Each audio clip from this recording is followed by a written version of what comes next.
नमस्कार, स्वागत आप सभी का। ग्लोबल अड्डा देख रहे हैं आप और मैं हूं आपके साथ पुनीत मिश्रा। आज हम बात कर रहे हैं ईरान की। ईरान को अल्टीमेटम दे दिया गया है 4 देशों के द्वारा।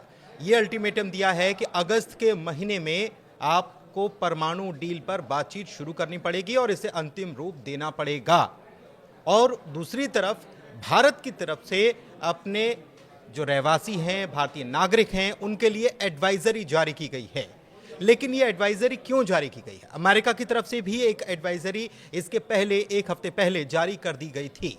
लेकिन इसके मायने क्या हैं? क्या एक बार फिर से मिडिल ईस्ट में जो अभी शांति छाई हुई है वो समाप्त होकर एक बार फिर से मिसाइलें चलने वाली हैं, एक बार फिर से ड्रोन अटैक होंगे, एक बार फिर से हमला होगा और युद्ध की आहट क्या सुनाई देने लगी है? क्यों ये एडवाइजरी जारी की गई है, इसी को समझेंगे। मेरे सहयोगी अंकुर त्यागी मेरे साथ मौजूद हैं, सीधे उनके पास चलते हैं। और सबसे पहले जो अगस्त की जो टाइमलाइन दी गई है उसके बारे में क्या खबर है सर? देखिए पुनीत, अगस्त की टाइमलाइन दी गई है 31 अगस्त 2025। ये वो तारीख है जो यूरोप ने और जो उनकी पार्टीज है, बेसिकली 6 पार्टी नेगोशिएशन था पहले वो, तो उन्होंने कहा कि भाई 31 अगस्त तक इस मामले को सुलझाइए, ईरान से कहा है। और अगर ये मामला 31 अगस्त तक नहीं सुलझा तो इसके बाद उस पर जो इकोनॉमिक सैंक्शंस हैं और कड़े कर दिए जाएंगे। और फिर ये जो बातचीत है, एक तरह से ये माना जाएगा कि आप इंटरेस्टेड नहीं हैं न्यूक्लियर टॉक्स में। अब ईरान का कहना क्या है? ईरान का कहना वही है, रेटरिक जो उन्होंने पहले कहा था कि हम बात करने के लिए तैयार हैं, बट हमें कुछ चीज़ें चाहिए, यानी कि एक गारंटी चाहिए कि हम पर दोबारा अटैक नहीं होगा। दूसरा, ये जो हमारा न्यूक्लियर प्रोग्राम है इसको पूरी तरीके से बंद हम नहीं करेंगे, पीसफुल पर्पज़ के लिए या अपनी एनर्जी सिक्योरिटी के लिए हम इसको चालू रखेंगे।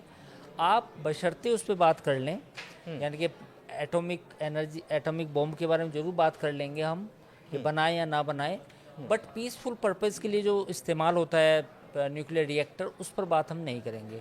तो दीज आर 2 कंडीशंस जिनके बारे में ईरान ने अपना रुख साफ कर दिया है।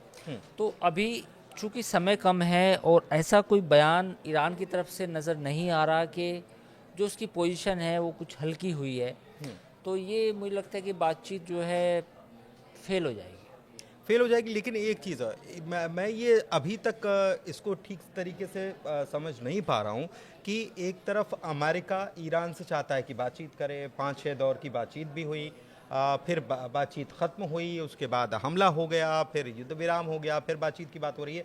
लेकिन ईरान शुरुआत से एक बात पर कायम है और उसने कहा कि हम अपना यूरेनियम एनरिचमेंट रोकेंगे नहीं, एक बात। दूसरी तरफ 60% से ज़्यादा एनरिचमेंट अगर उसके पास है और अमेरिका की तरफ से ये दलील दी जा रही है कि वो 3-4% ही काफ़ी है अपनी जो ऊर्जा ज़रूरत है उसको पूरा करने के लिए। तो ईरान जब ये साफ कर दे रहा, अभी भी ईरान की तरफ से ये कहा गया कि हम बातचीत तो करेंगे लेकिन एनरिचमेंट को लेकर कोई बातचीत या समझौते की हम सोचते भी नहीं है, विचार भी नहीं करते। तो फिर बातचीत किस बात को लेकर? देखिए, इसमें 2-3 चीज़ें हैं। पहली बात तो ये है कि एनरिचमेंट, ईरान ने धमकी दी है कि हम इसको जो लेवल है 60, 70, 90% तक लेके जाएंगे। ये एक उन्होंने धमकी दी है अगर हमारे पे सैंक्शन नहीं हटाए। देखिए, पूरा मामला फंसा हुआ है अभी भी। देखिए, ईरान जो गेम चल रहा है उसका गेम क्या है? उसका गेम ये है कि भाई पूरी दुनिया को मैं ये बताता रहूं कि मेरे पास न्यूक्लियर इनरिच मटेरियल है और जो लड़ाई हुई है उसमें कुछ भी मुझे नुकसान नहीं हुआ। ईरान ये पूरी दुनिया को बताना चाहता है। अमेरिका को ये डर है कि आज नहीं तो कल 6 महीने में ईरान अगर अपना न्यूक्लियर एनरिचमेंट 90% तक लेके चला गया तो वो एटम बम बना लेगा।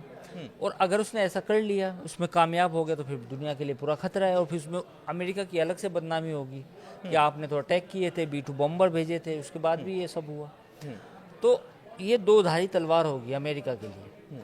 ईरान को कैसे रोके, और अगर ये न्यूक्लियर मटेरियल वो बनाने लगा या बनाता रहा तो भी अमेरिका के लिए मुसीबत है।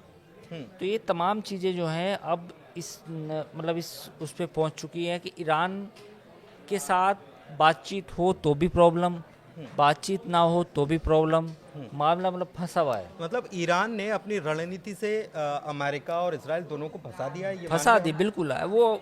उसने कहा है कि भाई क्योंकि वो देखो, दावा अमेरिका दावा भी कर भी रहा है और नहीं भी कर रहा है कि हमने, अगर आपने बर्बादी कर दी है तो फिर बातचीत शुरू करने में क्या दिक्कत है?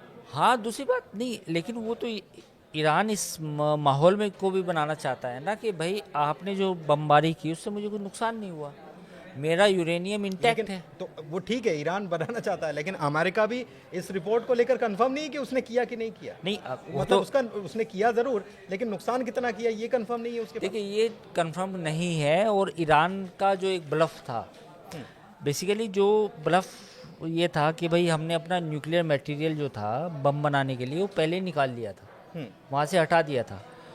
अब ये जो ईरान का दावा है इसका तोड़ आज तक किसी ने नहीं किया। मतलब मतलब कुछ मालूम ही नहीं है इसके बारे कुछ मालूम नहीं है कि क्या उसने न्यूक्लियर मटेरियल हटा लिया था, क्या नहीं हटाया था, सच्चाई क्या है, किसी को नहीं मालूम। हर आदमी हवा में तीर छोड़ रहा है। तो वही बात घूम के आ जाएगी कि अगर न्यूक्लियर मटेरियल ईरान ने हटा लिया था और अगले 2-3 महीने में ईरान फिर से अपना न्यूक्लियर इनरिचमेंट 90% लेवल पे लेके चला जाएगा, तो फिर ईरान को रोकना मुश्किल होगा पूरी दुनिया के लिए। तो इसमें ये जो 4 देश बताए जा रहे हैं, अमेरिका, ब्रिटेन, फ्रांस, जर्मनी, ये 4 देश जो हैं, ये तो मानकर चल रहे हैं कि जो अमेरिका ने नुकसान करने की कोशिश की शायद उतना ना हो और ईरान ऐसा कर जाए, तभी तो वो कह रहे हैं कि अगस्त में आप कर लो। बिल्कुल। अच्छा, इसमें अभी 4 देश हैं। याद है आपको जब 2015 में जो समझौता हुआ था ईरान के साथ, वो 6 पार्टी नेगोशिएशन थी। हाँ। उसमें 6 पार्टियां थी। आज ये घट के उसमें रूस और चाइना हट चुके हैं। तो अब जो 4 मुल्क बचे हैं उसमें अमेरिका, ब्रिटेन, फ्रांस, जर्मनी है। अब इनके ऊपर दारोमदार हैं कि ये 4 कंट्री जो हैं किसी तरह इनके जरिए मतलब ईरान पर दबाव डाला जाए, साम दान दंड भेद कैसे भी, और इस मामले को मतलब बातचीत करके न्यूक्लियर मटेरियल वाला जो मसला है, मतलब एटम बम बनाने वाला जो मामला है, उसको ख़त्म किया जाए। अच्छा, एक बीच में एक खबर हवा में उड़ी थी कि रशिया यानी कि पुतिन भी ईरान को कह सकते हैं कि आप अपना एनरिचमेंट ख़त्म करिए या कम करिए और बातचीत की मेज़ पर आइए, ऐसे खबर उड़ी थी एक। देखिए पुनीत, ये 2015 की बातचीत है जब ईरान के साथ समझौता होता है, तो उसमें रूस की एक अहम भूमिका थी। अभी की अगर हम ताज़ा हालात की बात करें तो अभी रूस को अलग थलग कर दिया भी गया है और ख़ुद रूस भी यूक्रेन की वजह से इस मामले में बातचीत में नहीं है। तो बगैर रूस के वो जो 2015 का समझौता था वो रूस में बड़ी भूमिका निभाई थी। तो मुझे लगता है कि बगैर रूस और चाइना के कॉन्फिडेंस के ईरान कोई भी समझौता नहीं करेगा। एस्केलेशन के हालात फिर से बनते नजर आ रहे हैं, खास तौर पर जैसे अगस्त की टाइमलाइन दे दी है इन्होंने, तो सितंबर या अक्टूबर में, क्योंकि ये 4 मुल्क हैं, इसमें इजराइल का तो नाम है नहीं और मुख्य इसमें खेल करने वाला वो इजराइल है। तो क्या इजराइल फिर इंतजार कर रहा है सितंबर या अक्टूबर का, तैयारी उसकी ऐसी हो रही है? नहीं, बिल्कुल हो सकता है। ये तो हमने कहा भी है अपने वीडियो में कि अगर बड़ा युद्ध का इम्कान है, मतलब एक बड़ा जो लड़ाई हो सकती है वो 1 साल में हो सकती है, लेकिन शॉर्ट टर्म में ये हो सकता है कि किसी दिन अचानक से एक खबर आए कि अगस्त या सितंबर में या सितंबर अक्टूबर में इजराइल या अमेरिका की तरफ से कुछ न्यूक्लियर प्लांट्स को और निशाना बनाया गया।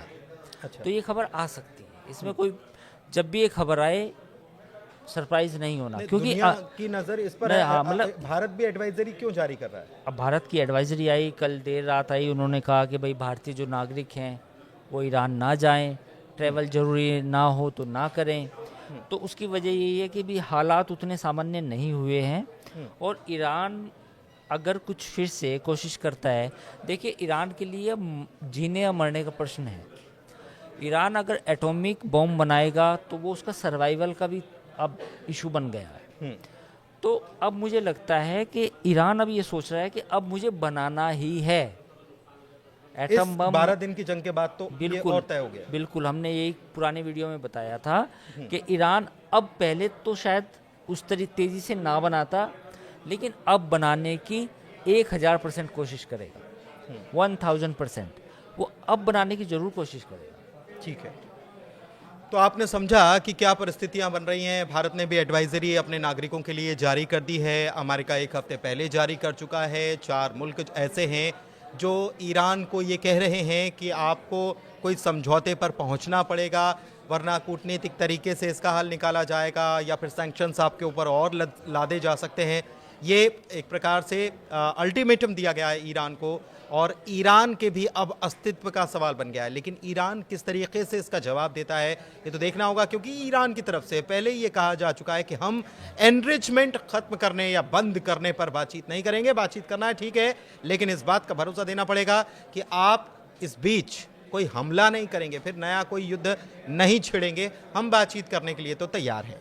आपको क्या लगता है कि क्या ये हालात युद्ध के एक बार फिर से बन रहे हैं, और कब तक ये हालात बन सकते हैं? ईरान किस तरीके से इसका जवाब देगा? आप कमेंट के जरिए हमको बता सकते हैं। फिलहाल ग्लोबल अड्डा में इतना ही। मुझे और अंकुर जी दोनों को दीजिए इजाजत। धन्यवाद।